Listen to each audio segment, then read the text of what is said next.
Hi ಸ್ಪರ್ಧಾರ್ಥಿಗಳೇ, ಹಿಂದಿನ notification ನೋಡೋಣ ಬರ್ರಿ. ಹಿಂದಿನ ನೋಟಿಫಿಕೇಶನ್ ಏನಪ್ಪ ಅಂದ್ರೆ the notification for the post of senior executive assistant ಅಥವಾ executive assistant at CDOT Delhi on direct recruitment ಆಗಿರ್ತದೆ ನೋಡಿರಿ. ಪೋಸ್ಟ್ ನೇಮ್ ಬಂದುಬಿಟ್ಟು ಸೀನಿಯರ್ ಎಕ್ಸಿಕ್ಯೂಟಿವ್ ಅಸಿಸ್ಟೆಂಟ್ ಅಥವಾ ಎಕ್ಸಿಕ್ಯೂಟಿವ್ ಅಸಿಸ್ಟೆಂಟ. ಈ ಹುದ್ದೆ ಖಾಲಿ ಇದೆ ಮತ್ತು ಎಷ್ಟು ಪೋಸ್ಟ್ ಈ ಹುದ್ದೆಯ ಅಂಡರೊಳಗೆ ಖಾಲಿ ಇದಾವತ್ತೇಳಿ ನೋಡೋಣ. ಮತ್ತು ಕ್ವಾಲಿಫಿಕೇಷನ್ ಏನಾಗಿರಬೇಕು ಮತ್ತು ಸಿಲೆಕ್ಷನ್ ಪ್ರೊಸೆಸ್ ಯಾವ ರೀತಿ ಇದೆ ಅಂತ ನೋಡೋಣ. ಈ ಹುದ್ದೆಗೆ ಯಾವುದೇ ರೀತಿಯ ವರ್ಕ್ ಎಕ್ಸ್ಪೀರಿಯೆನ್ಸನ್ನು ಅಭ್ಯರ್ಥಿ ಹೊಂದಿರಲಿಲ್ಲ ಅಂದರೂ ಅಪ್ಲಿಕೇಶನನ್ನು ಹಾಕ್ಬೋದು. ಬನ್ನಿ ಹಾಗಾದರೆ ಪೋಸ್ಟ್ ಯಾವ ರೀತಿ ಇದೆ ಅಂತ ನೋಡೋಣ. ನೋಡೋಕ್ಕಿಂತ ಮುಂಚೆ ಇನ್ನೂ ಯಾರು ಚಾನಲ್ಗೆ ಸಬ್ಸ್ಕ್ರೈಬ್ ಆಗಿ ದಯವಿಟ್ಟು ಸಬ್ಸ್ಕ್ರೈಬ್ ಮಾಡಿಕೊಳ್ಳಿ. ನೋಡಿರಿ, ಅಪ್ಲಿಕೇಶನ್ನ ನೀವು ಆನ್ಲೈನ್ ಮೂಲಕ ಮಾತ್ರ ಅಪ್ಲಿಕೇಶನ್ ಹಾಕೋಕ್ಕೆ ಅವಕಾಶ ಇರ್ತದೆ. ಇನ್ನು ಪೋಸ್ಟ್ ಯಾವ ರೀತಿ ಅದಾವೆ ಅಂದರೆ, ಮೊದಲನೇದಾಗಿ ಸೀನಿಯರ್ ಎಕ್ಸಿಕ್ಯೂಟಿವ್ ಅಸಿಸ್ಟೆಂಟ್ ಅಥವಾ ಎಕ್ಸಿಕ್ಯೂಟಿವ್ ಅಸಿಸ್ಟೆಂಟ್ ಟ್ರಾವೆಲ್ ಡೆಸ್ಕ್. ಇದು ಸ್ಯಾಲ್ರಿ ಬಂದುಬಿಟ್ಟು ಲೆವೆಲ್ 6 ಅಥವಾ 7 ಲೆವೆಲ್ 6 ಅಥವಾ 7ರಲ್ಲಿ ಸ್ಯಾಲ್ರಿಯನ್ನು ಪೇ ಮಾಡಲಾಗ್ತದೆ. ಇನ್ನು ಪೋಸ್ಟ್ ಬಂದುಬಿಟ್ಟು ಒಂದು ಪೋಸ್ಟ್ ಖಾಲಿದೆ.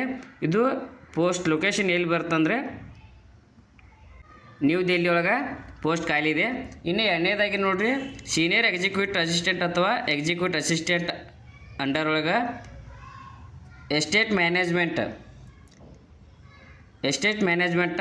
ಇದು ಕೂಡ ಸೇಮ್ ಸ್ಯಾಲ್ರಿ ಇರ್ತದೆ. ಇನ್ನು ಒಂದು ಪೋಸ್ಟು ಖಾಲಿ ಇದ್ದು ಇದು ನ್ಯೂ ದೆಹಲಿಯಲ್ಲಿ ಖಾಲಿ ಇದೆ. ಇನ್ನು ಮೂರನೇದಾಗಿ ನೋಡೋದಾದರೆ ಸೀನಿಯರ್ ಎಕ್ಸಿಕ್ಯೂಟಿವ್ ಅಸಿಸ್ಟೆಂಟ್ ಅಥವಾ ಎಕ್ಸಿಕ್ಯೂಟಿವ್ ಅಸಿಸ್ಟೆಂಟ್ ಅಂಡರ್ ಒಳಗೆ ಕಮ್ಯುನಿಕೇಷನ್ಸ್ ಅಂತೇಳಿ ಒಂದು ಪೋಸ್ಟ್ ಖಾಲಿ ಇದೆ. ಇದು ನ್ಯೂ ದೆಹಲಿ ಒಳಗೆ ಖಾಲಿದೆ ಮತ್ತು ಸ್ಯಾಲ್ರಿ ಬಂದುಬಿಟ್ಟು ಲೆವೆಲ್ 6 ಅಥವಾ 7ರಲ್ಲಿ ಅಭ್ಯರ್ಥಿಗಳಿಗೆ ಸ್ಯಾಲ್ರಿಯನ್ನು ನೀಡಲಾಗುತ್ತದೆ. ಇನ್ನು ಕ್ವಾಲಿಫಿಕೇಷನ್ನ ಡಿಗ್ರಿ ಆಗಿರಬೇಕು. ಇನ್ನು ಮತ್ತು ಯಾವ ರೀತಿ ಮೊದಲನೇದಾಗಿ ಸಿಲೆಕ್ಷನ್ ಪ್ರೊಸೆಸ್ ರಿಟರ್ನ್ ಟೆಸ್ಟ್ ಅಥವಾ ಸ್ಕಿಲ್ ಟೆಸ್ಟ್ ಅಂತೇಳಿ ಮತ್ತು ಇಂಟರ್ವ್ಯೂ ಅಂತೇಳಿ 3 ಭಾಗದಾಗ ಅಭ್ಯರ್ಥಿಯನ್ನು ಸೆಲೆಕ್ಟ್ ಮಾಡ್ಕೋತಾರೆ. ಮೊದಲನೇದಾಗಿ ರಿಟರ್ನ್ ಟೆಸ್ಟ್ ನೋಡಿರಿ, ಯಾವುದ್ಯಾವ ರೀತಿ ಸಬ್ಜೆಕ್ಟ್ ಅದಾವೆ ಮತ್ತು ಎಷ್ಟು ಮಾರ್ಕ್ಸ್ ಐತೆ ಅಂತ.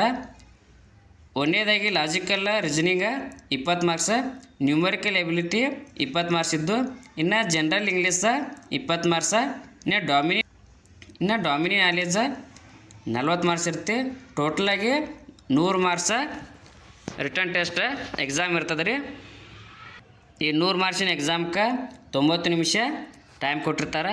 ಮತ್ತು ಕ್ಯಾಂಡಿಡೇಟ್ ಮಿನಿಮಮ್ 40% ತೊಗೊಂಡಾದ ರಿಟರ್ನ್ ಟೆಸ್ಟ್ನಲ್ಲಿ ಅಭ್ಯರ್ಥಿ ಪಾಸ್ ಆಗಿರಬೇಕು. ಪಾಸ್ ಆಗಿದ್ದರೆ ಮಾತ್ರ ಮುಂದಿನ ಸೆಲೆಕ್ಷನ್ ಪ್ರೊಸೆಸ್ಗೆ ಅಭ್ಯರ್ಥಿ ಕ್ವಾಲಿಫೈ ಆಗ್ಬೋದು. ಅಭ್ಯರ್ಥಿಗಳನ್ನು ರಿಟರ್ನ್ ಟೆಸ್ಟ್ ಮತ್ತು ಇಂಟರ್ವ್ಯೂ ಮಾರ್ಕ್ಸ್ ಮೂಲಕ ಸೆಲೆಕ್ಟ್ ಮಾಡ್ಕೋತಾರೆ. ಮೊದಲನೇದಾಗಿ ರಿಟರ್ನ್ ಟೆಸ್ಟ್ನಲ್ಲಿ ಅಭ್ಯರ್ಥಿಗಳನ್ನು ಶಾರ್ಟ್ ಲಿಸ್ಟ್ ಮಾಡಿ ಶಾರ್ಟ್ ಲಿಸ್ಟ್ನಲ್ಲಿ ಹೆಸರು ಬಂದಂಥ ಅಭ್ಯರ್ಥಿಗಳಿಗೆ ಇಂಟರ್ವ್ಯೂ ಡೇಟನ್ನು ನೀಡ್ತಾರೆ. ನೋಡಿರಿ, ಅಭ್ಯರ್ಥಿಗಳು ಯಾವ ರೀತಿ ಅಪ್ಲೈ ಮಾಡಬೇಕಂದ್ರೆ ಅಪ್ಲಿಕೇಶನನ್ನು ಆನ್ಲೈನ್ ಮೂಲಕ ಅಪ್ಲಿಕೇಶನ್ ಹಾಕಬೇಕು. ಆನ್ಲೈನಲ್ಲಿ ಯಾವ ರೀತಿ ಹಾಕಬೇಕಪ್ಪ ಅಂದರೆ ಅಫಿಷಿಯಲ್ ವೆಬ್ಸೈಟ್ ಆದ www.c.in ವೆಬ್ಸೈಟ್ಗೆ ಹೋಗಿ ಅಪ್ಲಿಕೇಶನನ್ನು ಹಾಕಬೇಕು.